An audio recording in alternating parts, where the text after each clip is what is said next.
There is a dangerous trap that men of my generation often fall into, which is the belief that if you can fix a problem, you have secured your place at the table. My name is Bill. I am 61 years old, and I am currently trying to understand how I spent 3 years and the bulk of my life savings building a paradise in Mexico for a woman who evicted me the moment the paint was dry. I am not speaking to you from the terrace of the colonial mansion I restored, but from a rental unit back in the suburbs of Chicago, recounting the slow, intoxicating process of becoming the project manager for my own replacement. To understand how a man who spent 40 years in risk assessment and logistics could be so blind to the collapse of his own life, you have to understand the specific texture of loneliness that hits you in your late 50s. It is not a sharp pang, but a dull gray fog that makes the future look like a long hallway with nothing at the end of it. I'd done everything right by the traditional standards. I had a paid-off house, a robust 401k, and a career I retired from with a handshake and a plaque. But I had no one to share the morning coffee with, and no one to witness the slow turning of the seasons. That was when I met Maria. She was a whirlwind of color in a world that had become monochrome. She was 50, vibrant, an artist who worked in textiles and spoke about energy and alignment and destiny. When she looked at me, she didn't see a retired logistics manager. She saw a rock, a stabilizing force, a man who could tether her wild balloon to the ground.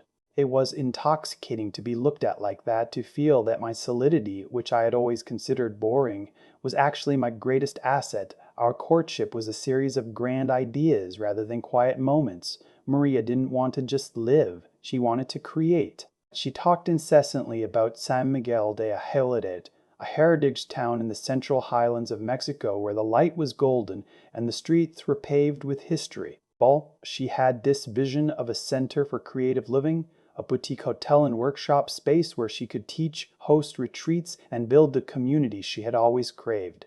I sat there listening to her, drinking in her enthusiasm, and I made the first fatal error.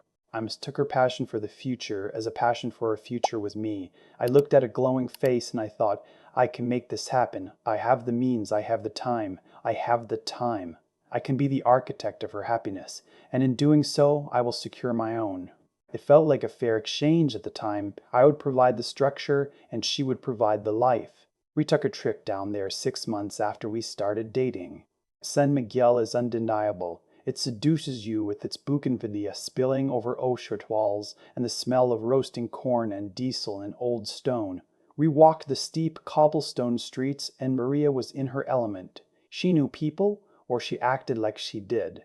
She floated into galleries and shops, laughing, touching fabrics, speaking a rapid-fire Spanish I couldn't follow. I walked a step behind her, reaching for my wallet whenever we stopped for lunch or drinks, feeling like the benevolent patron. We looked at properties for 3 days, and on the last day we found it. It was a wreck of a building on a street that was just beginning to gentrify. The roof had collapsed in the main sala. Pigeons were roosting in the bedrooms, and the courtyard was a jungle of weeds. But Maria stood in the center of that debris, tears streaming down her face, and said she could feel the heartbeat of the place. She looked at me and grabbed my hands, telling me that we could build a legacy here. She used the word we so freely then. We will restore this. We will grow old here.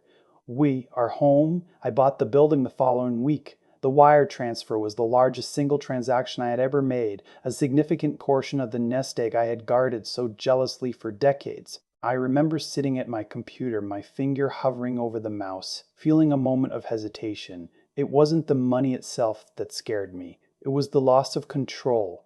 But then I thought of Maria's face, and the fear of losing her was greater than the fear of losing the money. I clicked a button. I told myself it was an investment. Real estate in San Miguel was booming after all. If things didn't work out, I could always sell. That is the lie we tell ourselves to justify the gamble. We pretend we are making a business decision when we are actually making an emotional down payment. The move itself was the first crack in the facade, though I chose to ignore it. I handled everything. I organized the movers, I navigated the complex visa process for both of us, I dealt with the lawyers and the notaries and the endless bureaucracy of the Mexican government. Maria was holding the vision. She spent her time mood boarding the interiors, sourcing fabrics, and connecting with local artisans. She was the creative director, I was the staff. I remember one afternoon surrounded by boxes in our temporary rental, sweating through my shirt as I tried to explain to a customs broker why our household goods were stuck at the border. Maria was on the balcony drinking a glass of wine and sketching. When I asked for her help, she sighed a long, dramatic exhale and told me that her energy was too sensitive for conflict, that I was better at the heavy lifting. I took it as a compliment. I puffed out my chest and went back to the phone. I didn't see that she was training me. She was establishing the dynamic that would define the next 3 years. I was the shield that protected her from reality, the beast of burden that carried the load so she could float above it. Demolition began 2 months later, and with it, the reality of what I had undertaken. Restoring a colonial building is not like renovating a kitchen in the suburbs. It is an archaeological dig mixed with a hostage negotiation. The walls were made of adobe and stone, crumbling at the touch. The plumbing was non-existent. The electrical wiring was a fire hazard from the 1950s. I was on site every morning at 7, struggling to communicate with the foreman in my broken Spanish, watching money pour into the ground like water into sand. Maria would arrive around 10, looking fresh and radiant. She would walk through the dust, point out a window that needed to be moved or an archway that wasn't curved enough, and then leave to have lunch with a potential supplier. The workers looked to me for payment, but they looked to her for approval. I was the one signing the checks, but she was the patrona. There is a specific kind of resentment that builds when you are working yourself into the ground to build someone else's dream, and they treat your effort as a baseline expectation. I tried to talk to her about the budget. I tried to show her the spreadsheets, the burn rate, the fact that we were eating into the contingency fund before we had even put a roof on. She would look at the numbers with a glazed expression and tell me I was being scarcity-minded. She said that if we built it with love, the money would follow. She said I needed to trust the universe, but the universe wasn't paying for the cement trucks or the structural steel. Bill from Chicago was, and Bill from Chicago was starting to get scared. Yet every time I thought about pulling the plug, I looked at what I had already sunk into the project. The sunk cost fallacy is a cruel mistress. I had already given so much. I felt I had to give just a little more to make it all worth it. If I stopped now, I would be a failure. I would be the old man who couldn't deliver.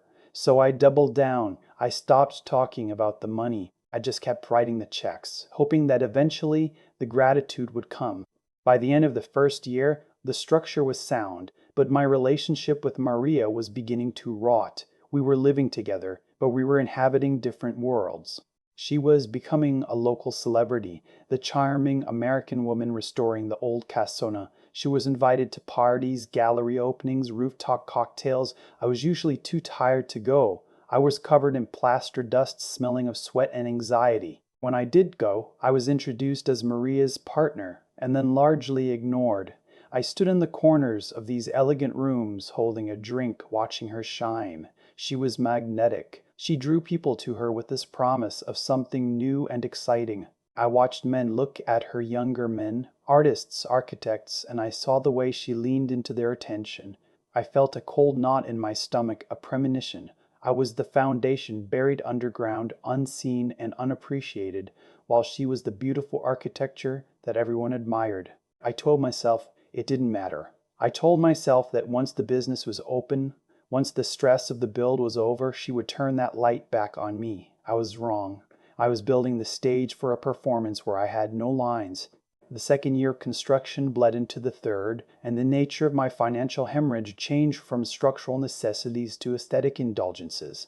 We were no longer pouring concrete. We were importing hand-painted Talavera tiles from Puebla and commissioning custom wrought iron chandeliers that cost more than my first car. This was the phase where the trap of my own generosity snapped entirely shut. In the beginning, when I paid for a load of lumber or a new electrical panel, Maria would embrace me, calling me her savior, telling me how safe I made her feel.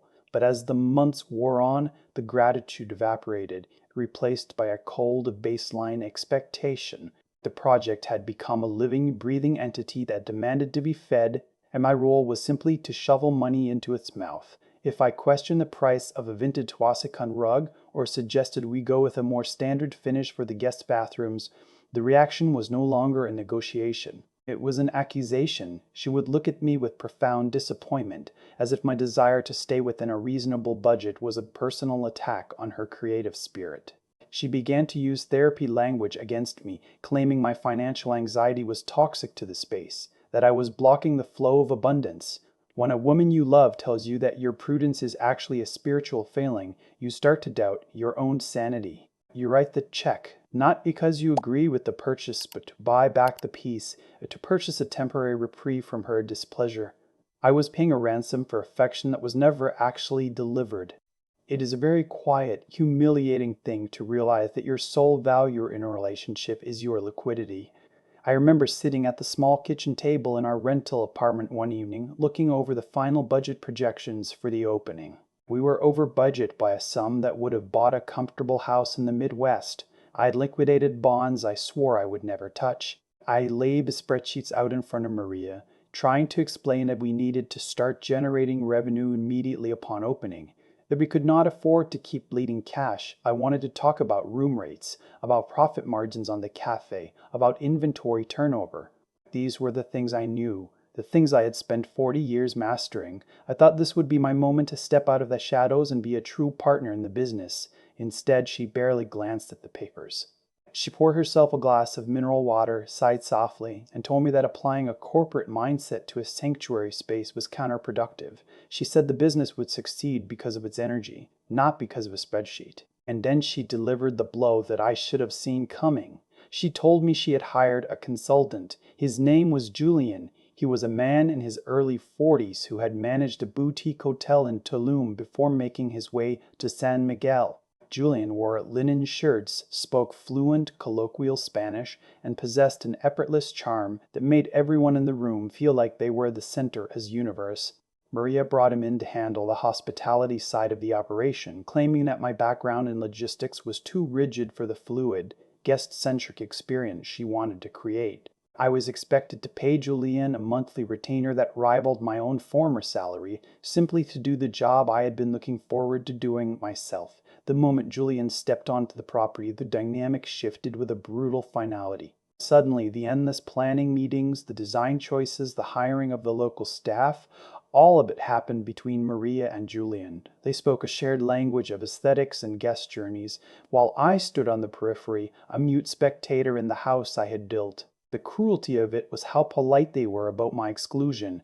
Whenever I tried to insert myself into a conversation about the operational logistics, Julian would nod thoughtfully, validate my concern, and then seamlessly steer the direction right back to whatever he and Maria had already decided. I was managed. I was handled like a difficult client rather than the owner of the building. Maria began to defer to him on everything.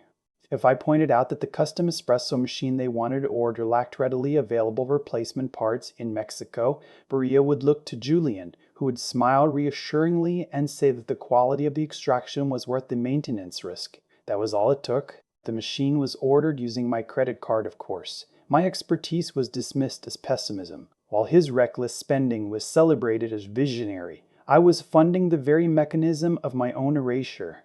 I watched them walk through the courtyard together, pointing at the archways, laughing at shared jokes, moving with a synchronized energy that completely excluded me. I realized then that my money had not bought me a place in her future. My money had bought her the freedom to find someone else to share it with. The final months before the grand opening were a blur of frenetic activity, and I retreated further into myself. I stopped trying to look at the ledgers. I stopped trying to offer advice on the supply chain. Simply became a ghost haunting the construction site. I would arrive early in the morning before Maria or Julian got there, walking through the beautiful, silent rooms. I would touch the smooth plaster walls, trace the intricate tile work in the bathrooms, and feel a heavy, suffocating grief. It was undeniably beautiful. It was exactly what she had envisioned, and it had nothing to do with me. The illusion of the shared dream had completely dissolved, leaving behind a cold, hard transactional reality. I was the angel investor who had overstayed his welcome. I had given her the keys to her kingdom, and now I was just an embarrassing reminder of what it cost. I had confused building a life with financing a lifestyle, and as the opening day approached, I knew with absolute certainty that there would be no ribbon cutting for me. I was just waiting for the day they would ask me to leave. The grand opening was scheduled for a Thursday evening in late October, perfectly timed to catch the influx of seasonal expatriates returning to the Highlands for the winter. The physical transformation of the space was undeniably breathtaking. The heavy wooden doors, which I had spent weeks negotiating with a local carpenter to restore, were thrown wide open to the cobblestone street. Inside, the courtyard was bathed in the warm amber glow of the custom lanterns I had paid a small fortune to import. A local jazz trio was set up in the corner by the fountain, playing soft rhythmic music that floated up toward the stars. The air smelled of expensive espresso, fresh white lilies, and the distinct earthy scent of old stone.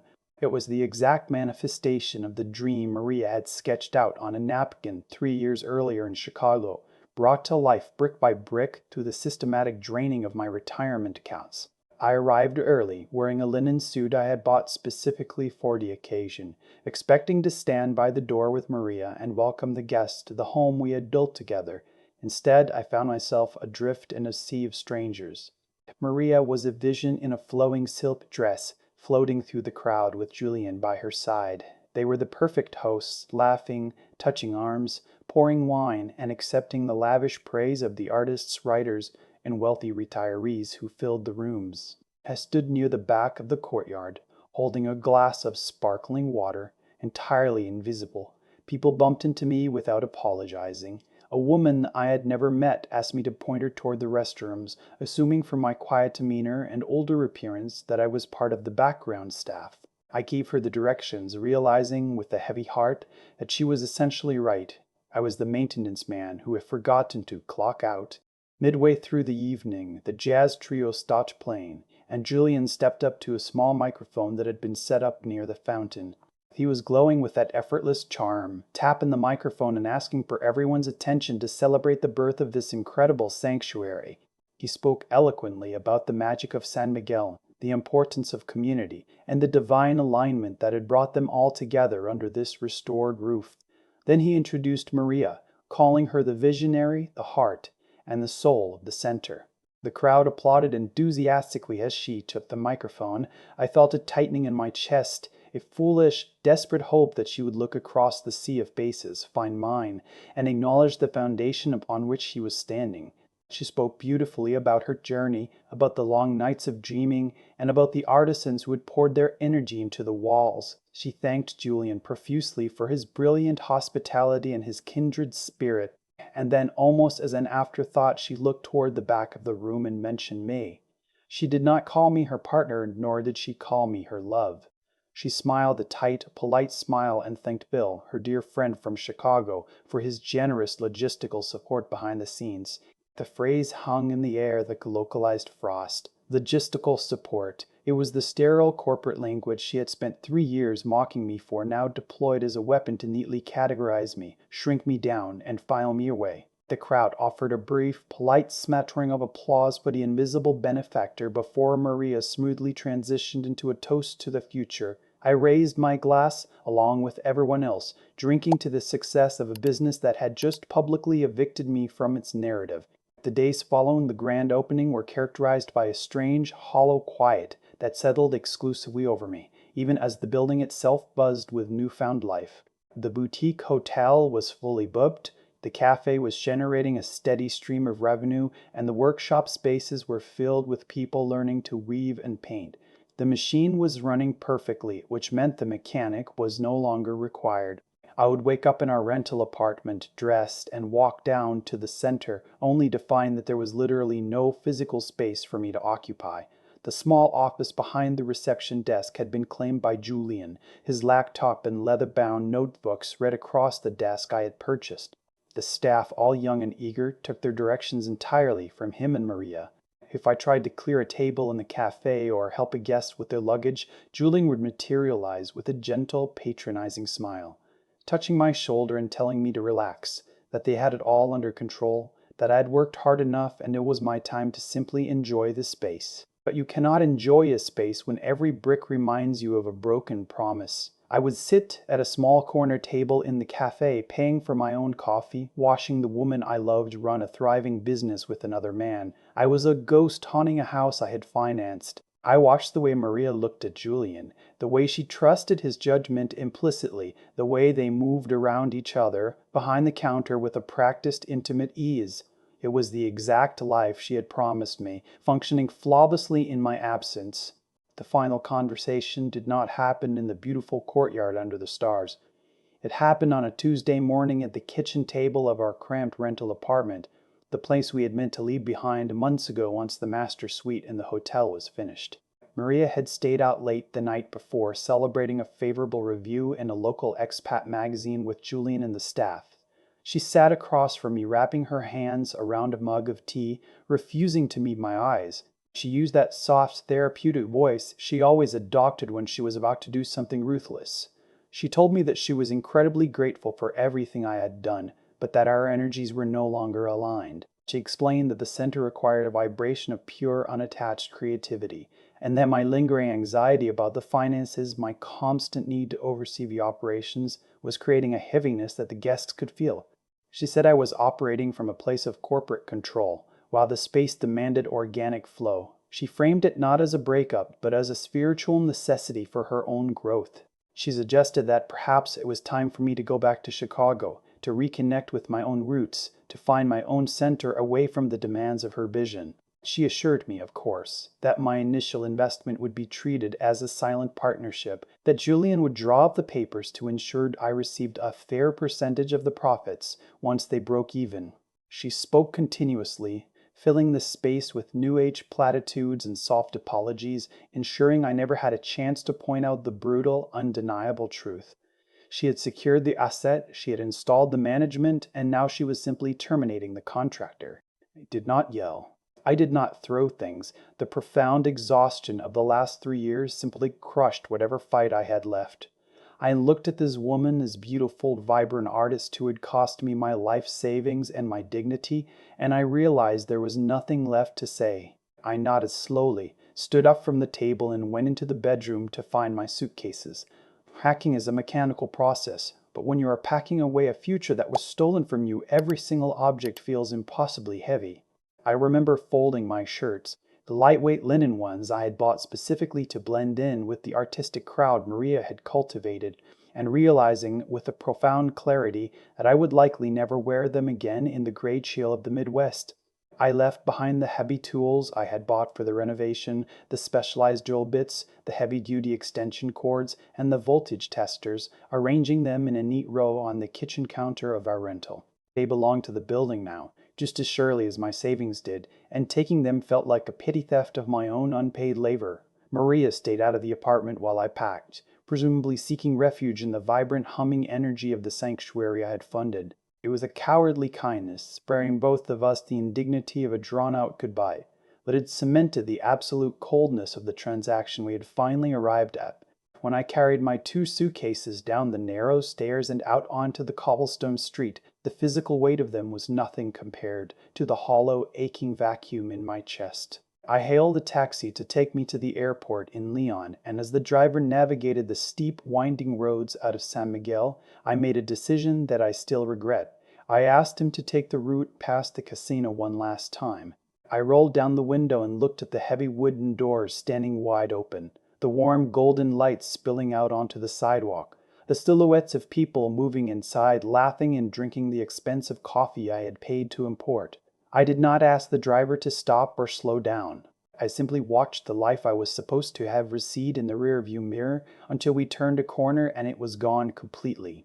The flight back to Chicago was a masterclass in silent humiliation. You sit in a cramped, pressurized tube surrounded by people returning from joyous vacations, couples leaning on each other's shoulders, families sharing photographs, while you carry a secret ruin inside you. You cannot explain to the flight attendant offering you a tiny cup of ginger ale that you have just bankrupted your twilight years for a woman who viewed your absolute devotion as a temporary construction loan. Arriving at O'Hare felt like landing on a hostile, alien planet. The warm golden light of the Mexican highlands was instantly replaced by the flat, unforgiving gray of a Midwest November. I had sold my house a year into the project, convincing myself that our roots were now firmly planted in adobe and terracotta, so I had no actual home to return to.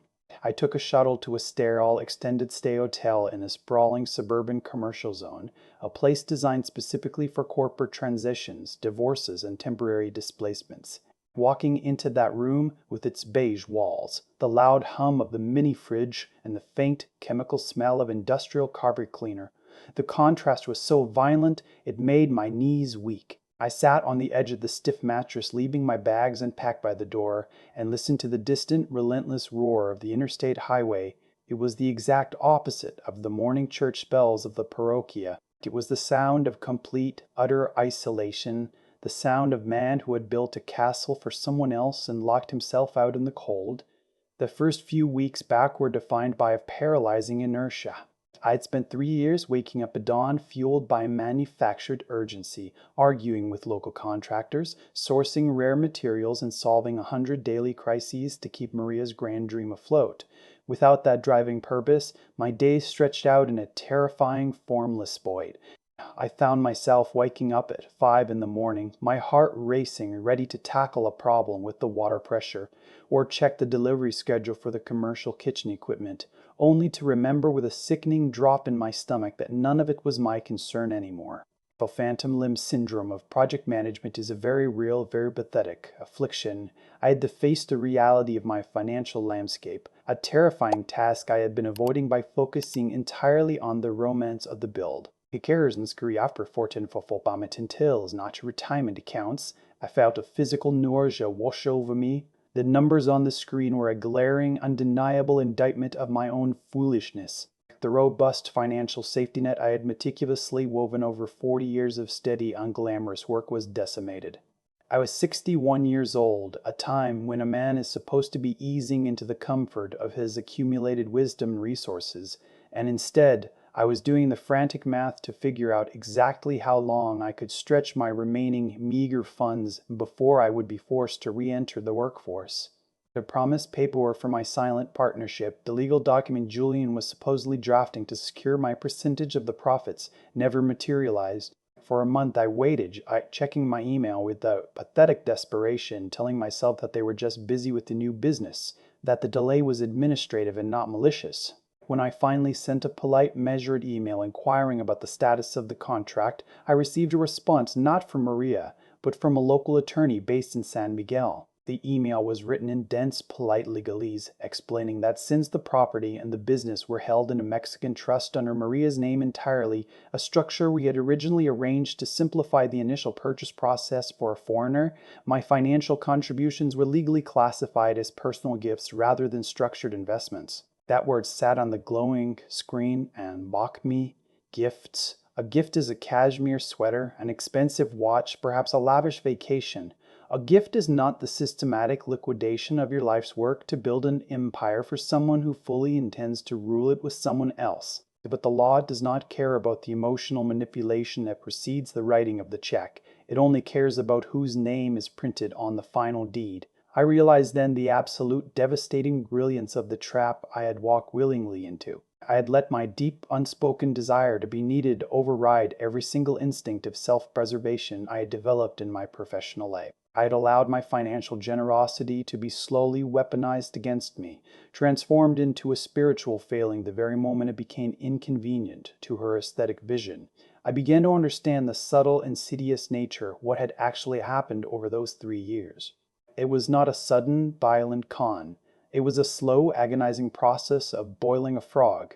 First I was the savior, then I was the partner, then I was the bank, then I was the project manager, and finally I was simply the obstacle standing in the way of her actualized self. Julian was merely the catalyst, the younger, more aesthetically pleasing replacement part, brought in once the heavy, dirty lifting was done.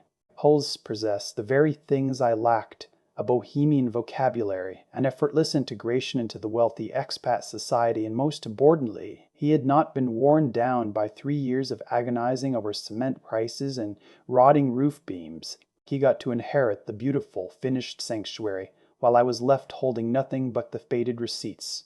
I spent Thanksgiving entirely alone in that corporate hotel room, eating a prepackaged turkey sandwich from a nearby deli, thinking about the lavish dinner they were surely hosting in the courtyard I had painstakingly paved. I pictured the custom lanterns glowing warmly, the expensive wine flowing, Julian charming the affluent guests, and Maria glowing radiantly at the center of it all, completely and utterly unbothered by the ghost of the man who had bought the very chairs they were sitting on. The winter that followed my return to the Midwest was the coldest and most absolute season of my life. I did not have the luxury of collapsing into a prolonged depression because the mathematics of my survival required immediate action. At 61 years old, a time when my peers were refining their golf swings and planning cross-country road trips in their paid-off motorhomes, I found myself sitting in the sterile human resources office of a regional freight forwarding company, interviewing for a mid-level logistics position I was vastly overqualified for. I got the job, of course. I knew the industry inside and out, and I carried myself with the quiet, desperate reliability of a man who has absolutely no safety net left to fall back on. My new life shrank down to a deeply predictable rhythm. I moved out of the extended stay hotel and rented a small, one-bedroom apartment on the ground floor of an older complex, furnishing it with second-hand pieces that carried no memories and demanded no upkeep. Every morning I woke up in the dark, made a pot of inexpensive coffee, and drove to a gray industrial park where I spent 10 hours a day untangling shipping routes and managing supply chain delays. It was a brutal, humbling pivot from the golden light and artistic grandiosity of San Miguel de Allende, but there was a strange, medicinal quality to the mundane nature of the work. There were no emotional landmines hidden in a freight manifest. Nobody was asking me to fund their spiritual journey or accusing me of blocking the flow of universal abundance. I was simply Bill again, trading my time and expertise for a modest paycheck, slowly attempting to rebuild the fraction of the security I had so willingly handed away. The hardest part of the rebuilding process was not the financial austerity, but the psychological autopsy of my own foolishness. When you are the victim of a traditional scam, you can direct your anger outward at a faceless criminal. But when you actively finance your own replacement, the betrayal is entirely an inside job. I spent countless evenings sitting in my quiet living room, watching the snow pile up against the window, dissecting every choice that led me to this profound isolation. I realized that my core mistake was a fundamental misunderstanding of what it means to be valued. Men of my generation were raised on a very specific, very dangerous narrative. We were taught that our worth is intrinsically tied to our utility, that love is something you earn by providing structure, solving problems, and writing the checks. I was terrified of being an ordinary aging man with nothing spectacular to offer a vibrant woman like Maria. I believed that by building her dream I was making myself indispensable. I thought that if I constructed the walls heavy enough and laid the foundation deep enough, she would be safely contained within them, and by extension, so would I. I confused the act of being useful with the state of being loved, but utility has an expiration date. Once a building is finished, the architect is celebrated, the interior designer is praised, and the general contractor is simply paid and dismissed. I was never her partner. I was the heavy machinery required to clear the land, fundamentally unsuited for the delicate, beautiful life that was meant to be lived upon it. If you are listening to this and you find yourself in the twilight of your career, looking for a second act or a late-in-life romance, I want you to listen to me very carefully. Be deeply suspicious of anyone who requires you to finance their potential before they will share their present with you. True partnership does not require a massive capital injection. It does not require you to liquidate your hard-earned security to prove the depth of your devotion. When you offer your resources to someone who views them not as a shared blessing but as a delayed entitlement, you are not building a life together. You are purchasing a very expensive ticket to a show you will eventually be locked out of. Financial generosity is a beautiful thing when it flows between two people who are already standing on equal ground. But the moment it becomes the primary pillar holding up the relationship, the moment your reluctance to spend is framed as a failure of your character, you are no longer a lover. You are a hostage. You must learn to recognize the difference between someone who wants to share a life with you and someone who merely needs you to underwrite the life they intend to live with somebody else. Do not let the fear of growing old alone panic you into buying a companionship that will bankrupt your soul long before it empties your bank account. I do not look at the website for the center anymore. I do not search for Maria's name. And I do not wonder how Julian is managing the hospitality staff. I have rigorously trained my mind to look away from the phantom life I built in the highlands of Mexico. It took 2 full years for the anger to burn itself out, leaving behind a quiet, heavy peace. My life now is remarkably small, that it is entirely mine. The walls of my apartment are painted a standard, landlord-approved beige, and there is no bougainvillea spilling into a colonial courtyard. But when I turn the key in the lock at the end of the day, I know that everything inside belongs to me. I am no longer waiting for the gratitude that will never come, and I am no longer terrified of being discarded. I paid a catastrophic price for this wisdom, trading the comfort of my retirement for a brutal lesson in human nature. But as I sit here now, drinking a simple cup of coffee in the quiet safety of a life I can actually afford, I realize that the most valuable thing I walked away with was not the money I left behind in that beautiful, stolen sanctuary. It was the absolute, unshakable certainty that I will never again build a house for someone who refuses to give me a key.